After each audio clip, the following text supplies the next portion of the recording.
দশমিকের সরল অঙ্ক কত সুন্দরভাবে করব দেখো। অঙ্কটা দেখে জটিল মনে হচ্ছে, 2 থেকে 1.06 বিয়োগ করতে হবে, আবার 2.5 গুণ করতে হবে, আবার 1.7 বিয়োগ করতে হবে, অর্থাৎ জটিল ব্যাপার একটা, কিন্তু খুব সহজে হয়ে যাবে। দেখো, সবার আগে আমরা বন্ধনীর কাজ করব। বন্ধনীর মধ্যে কি আছে, 2 আছে, আর হচ্ছে যে 1.06 বিয়োগ করতে হবে। তাহলে এইটা কিভাবে লিখব, 2 এর পরে দশমিক বসিয়ে 0 করে দেবে, আর 1.06 1.06কে এইভাবে লিখবে। দশমিকের বিয়োগ করতে গেলে এইভাবে করতে হয়, 2 এর পরে দশমিক বসিয়ে 0 করে দেবে, কারণ দশমিকের পরে শূন্যর কোনো দাম নেই। তাহলে এইবার বিয়োগ করা যাক। ওপরে শূন্যটাকে 10 ধরবো, 6 কয় দাও 10, 4 দাও 10, হাতে থাকে 1, 1 কয় দাও 10, 9 দাও 10, হাতে থাকলো 1। এইবার 1 আর 1কে 2, 2 আর 2 মিলে গেল। এইবার ঠিক দশমিকের তলায় দশমিকটা দেখো বসিয়ে দিলাম। তাহলে আমার উত্তর হলো কত, 0.94। তাহলে এখানে লিখবো আমরা এই দুটো বিয়োগ করে, তাহলে পেয়েছি আমরা 0.94 পেয়েছি। এইবার কি করব, গুণ 2.5 আছে যেমন, লিখবো 2.5 বিয়োগ 1.7। নেক্সট কাজ কি হবে না, এর পরের কাজটা হবে আমার গুণের কাজ আগে। বদমাস পদ্ধতি অনুযায়ী সবার আগে ভাগের কাজ, তারপরে গুণের কাজ করতে হয়। তো এইবার আমরা গুণের কাজ করে নেব। 0.94কে 2.5 দিয়ে গুণ করব।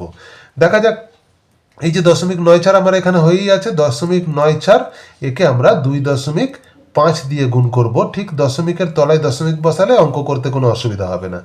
5 4 20, 20 শূন্য হাতে থাকে 2, 5 নং 45, 45 আর 2 47, 47 হলো। এইবার কি করব না, এখানে শূন্য, এই 2 দিয়ে এবার এই দুটোকে গুণ করব, 2 4 8 আর 2 9 18। তাহলে আমার কত হচ্ছে, 0, 8 আর 7 15, 5 হাতে থাকে 1, 4 আর 1 5 আর 8 13, 3 হাতে থাকে 1 আর 1 2। এবার দেখো ডান দিক থেকে এখানে দুটোর পর দশমিক, এখানে একটার পর দশমিক, তাহলে মোট কটার পর দশমিক হচ্ছে দেখতে হবে গুণের সময়। গুণের সময় মোট 3টের পর দশমিক হচ্ছে, এই যে সেই জন্য আমরা ডান দিক থেকে 1 2 3টের পরে দশমিক বসিয়ে দেব। তাহলে উত্তর কত হলো, 2.350। এখানে লিখব 2.350 বিয়োগ 1.7। এইবার কি করব না, এই যে এটা থেকে এটা বিয়োগ করব। কিভাবে বিয়োগ করছি দেখো, এই যে 2.350, এটা থেকে আমরা বিয়োগ করব কত, 1.7। ঠিক দশমিকের তলায় দশমিকটা লিখতে হবে। আচ্ছা, এই ফাঁকা ঘরগুলোতে কিছু নেই, মানে ধরে নিতে হবে আমাকে 0 আছে, তাহলে 0 নেমে গেল, বিয়োগ করছি আমরা, 5টা নেমে গেল। 7 কয় দাও, ওপরে 3টা ছোট আছে, 7 কয় দাও 13 ধরবো, তাহলে 7 কয় দাও 13, 6 দাও 13, হাতে থাকে 1, 1 আর 1 2, 2 আর 2 মিলে গেল 0, কিন্তু দশমিকটা এই সমান সমান ভাবে নেমে যাবে এখানেতে। তাহলে আমার উত্তর কত হলো না, 0.650।